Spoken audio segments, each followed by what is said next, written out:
حضرت ابن عباس رضی اللہ تعالیٰ عنہ وہ فرماتے ہیں کہ میں نبی کریم صلی اللہ علیہ وآلہ وسلم کی بارگاہ میں حاضر ہوا اور میں نے سرکار دو عالم صلی اللہ علیہ وسلم سے نصیحت طلب کی کہ اللہ کے رسول مجھے نصیحت ارشاد فرمائے، کچھ ایسی نصیحت، حالانکہ حضور کی ہر بات ہی نصیحت تھی۔ حضور جب صحابہ کے درمیان بیٹھتے تو حضور کا ایک اشارہ نصیحت ہوتا تھا، لیکن صحابہ خواہش رکھتے تھے کہ مجھے مخاطب کر کے، میری طرف اشارہ کر کے اگر رسول اللہ کوئی بات ارشاد فرمائیں گے تو یہ میرے لیے اعزاز ہوگا۔ عبداللہ بن عباس کہتے ہیں کہ میں نے عرض کی یا رسول اللہ مجھے نصیحت فرمائے، تو نبی پاک صلی اللہ علیہ وسلم نے فرمایا اے میرے چچا کے بیٹے، میں تمہیں 6 چیزوں کی نصیحت کرتا ہوں۔ سب سے پہلے جن چیزوں کا اللہ تعالیٰ نے تیرا ذمہ لیا ہے نا، ان چیزوں پر دل سے یقین رکھ۔ جو ذمہ رب کے ہے نا، دل سے یقین رکھ کہ میرا رب ان چیزوں کا سبب وسائل میرے لیے پیدا کرے ہی کرے گا۔ اس وقت ایک دور تھا، قرآن مجید فرقان حمید نے اس کی نشاندہی بھی ارشاد فرمائی،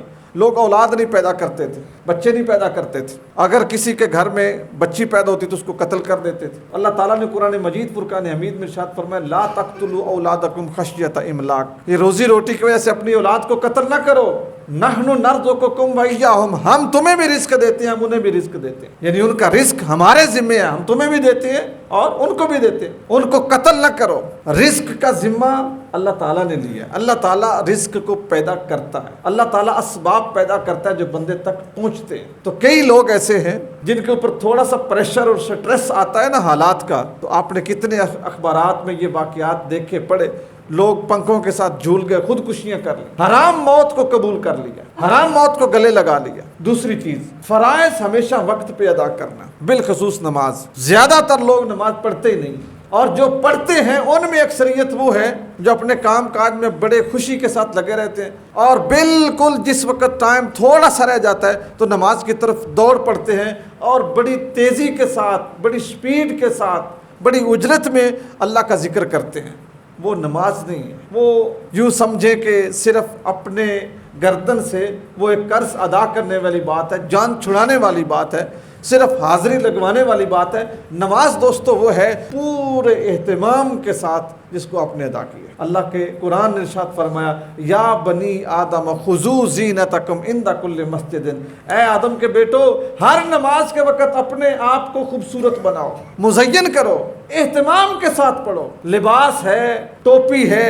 اب میں یہاں سے یہ بات کر دوں، ٹوپی کا لفظ میرے ذہن میں آیا، ہم عموماً مسجدوں میں جو ٹوپیاں استعمال کرتے ہیں، ایمانداری سے یہ بات مجھے بتائیے گا، کیا یہ ٹوپی پہن کے آپ کسی کے یہاں مہمان جانا پسند کرتے ہیں؟ آپ کسی میٹنگ میں جانا پسند کرتے ہیں؟ آپ کسی شادی میں جانا پسند کرتے ہیں؟ کیوں یار، یہ عام سی پلاسٹک کی ٹوپی، اندر میل لگی ہوئی ہے۔ آپ جب بھی تھانے میں جائیں گے، کچہری میں جائیں گے، شادی میں جائیں گے، مہمان میں جائیں گے، آپ شملہ نکال کے، اونچی پگڑی پہن کے، سفید چٹی کلف لگی ہوئی کہ اس سے میری عزت بڑھتی ہے، اس سے میری شہرت بڑھتی ہے۔ تو کیا ہم نے نماز کو یا نماز کے احکام کو یہی اہمیت دی کہ ہم اس کے لیے ایک ٹوپی، ایک صاف ستھرا رومال جیب میں رکھنے کے لیے تیار نہیں؟ تو یہ چیزیں پھر ہمارے اندر محبت پیدا نہیں ہونے دیتی۔ آپ نے کیا فرمایا تیسرے نمبر پہ؟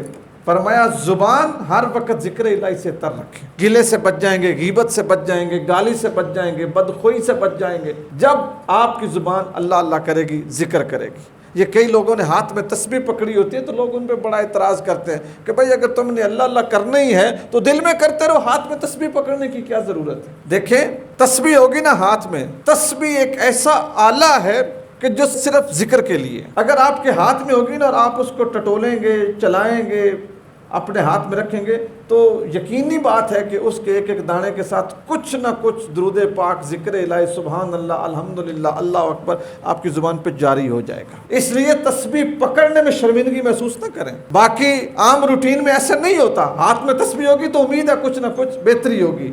پھر فرمایا شیطان کی سنگت نہ کریں کیونکہ وہ اللہ کی مخلوق سے حسد کرتا ہے۔ اب شیطان آپ کو فیس بک پہ ریکویسٹ تھوڑی بھیجتا ہے کہ تم میرے دوست بنو۔ شیطان کی سنگت سے مراد کیا ہے؟ وہ لوگ کہ جن کے کام شیطانی ہیں، وہ لوگ جو شیطانی کاموں کو پسند کرتے ہیں، شیطانی کاموں پہ فخر کرتے ہیں، شیطانی کاموں پہ خوشی مناتے ہیں، شیطانی کاموں سے محبت کرتے ہیں۔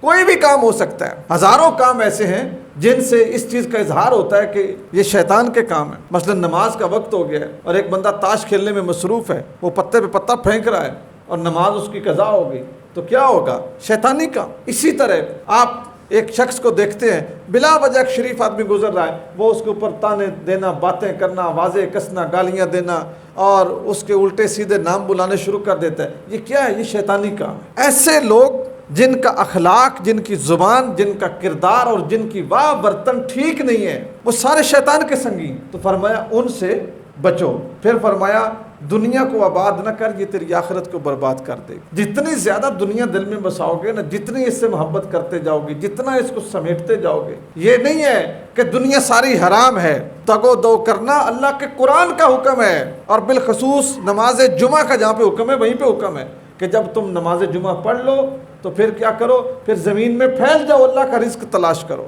لیکن دنیا کو اس طرح اپنے اوپر حاوی کر لینا کہ نماز جاتی رہے، حقوق العباد جاتے رہیں، والدین کی خبر گیری جاتی رہے، ہمسایوں کے حقوق جاتے رہیں، اولاد کی تربیت جاتی رہے، ذکر الہی جاتا رہے، تلاوت قرآن جاتی رہے، استغفار جاتا رہے، تہجد جاتی رہے، نوافل جاتے رہیں، اور آپ دنیا کمانے کے پیچھے دوڑتے رہیں اور فرض نمازیں قضا ہو جائیں. فرمایا ایسی دنیا اختیار نہ کر، یہ تیری آخرت کو برباد کر دے گی. چھٹے نمبر پہ فرمایا ہمیشہ مسلمانوں کا خیر خواہ رہنا، مسلمانوں کا نقصان نہ سوچنا، ان کی برائی پہ خوش نہ ہونا. جو بات میں آپ کو سمجھانا چاہ رہا تھا وہ چھٹے نمبر پہ آئی کہ مسلمانوں کی خیر خواہ اس چیز میں نہیں ہے کہ آپ کے پاس چیزیں ہوں اور آپ اپنے سٹور کو تالا لگا دیں اور کہیں میں نے نہیں دینی، میں نہیں بیچتا. حضرت شیخ عبد القادر جیلانی ان کے دور میں ایک شخص تھا، تو اس کے پاس گندم تھی اور اپنی پیداوار تھی اس کی، یعنی اس نے اپنے کھیتوں سے اگائی تھی. تو اس کے جب اس نے دانے نکالے نا تو سارے وہ سٹور کر لیے، لیکن کاٹ پڑ گیا یا لوگوں میں گندم کی شارٹیج ہو گئی.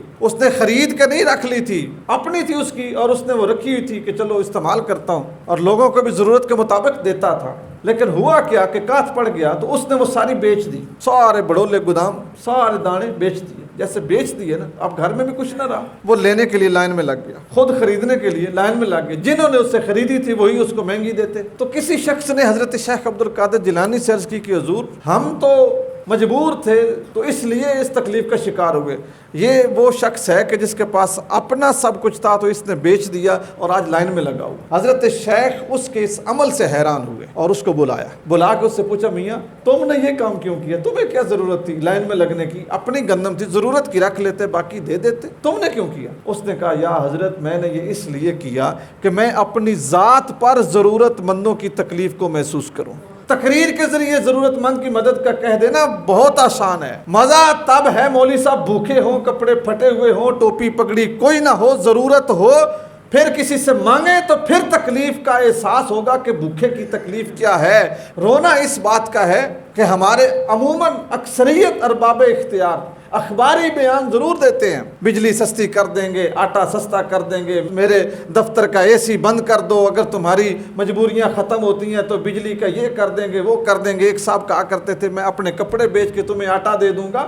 یہ سارے نعرے اصل فراڈ ہیں. ان چیزوں کا احساس تب ہو سکتا ہے جب انسان خود اس پروسیجر سے گزرے، ویسے نہیں ہو سکتا. جنگ خندق کے موقع پہ صحابی رسول آئے نا، کپڑا اٹھایا، یا رسول اللہ صلی اللہ علیہ وسلم ایک پتھر بندھا ہوا، اشارتاً بھوک کا اشارہ کیا. آپ کے اور میرے رسول نے جب کپڑا اٹھایا تو ایک نہیں دو بندھے ہوئے تھے. اس شخص سے بڑھ کے حضور کو، جو حضور قیادت کر رہے تھے، جو لیڈرشپ تھی، اس شخص سے بڑھ کے حضور کو احساس تھا کہ بھوکے کی تکلیف کیا ہوتی ہے.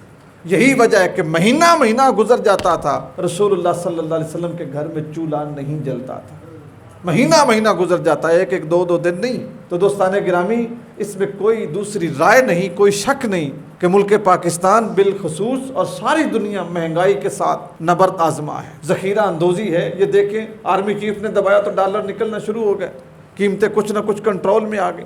یعنی ایک طرف غربت ہے، دوسری طرف مافیا ہے. ایک طرف ضرورت مند ہے، دوسری طرف ظالم ہے. ضرورت مند اپنا سینہ کو بھی اس لیے کرتا ہے مجھے مل کچھ نہیں رہا، اور جو مافیا ہے وہ اور اس کو دبا کے اس کے خون کو نچوڑ رہا ہے. بطور ایک مسلمان، بطور ایک انسان، یہ ہماری ذمہ داری ہے کہ ہم اپنے سے کمزور لوگوں کا احساس نہ کریں صرف، بلکہ ان کی جو مصیبت ہے اس کو اپنے اوپر محسوس کریں اور اس کے حل کے لیے پوری کی پوری کوشش کریں، چاہے وہ بادشاہ ہو، چاہے وہ وزیر ہو، چاہے وہ مشیر ہو، چاہے وہ عام بندہ ہو.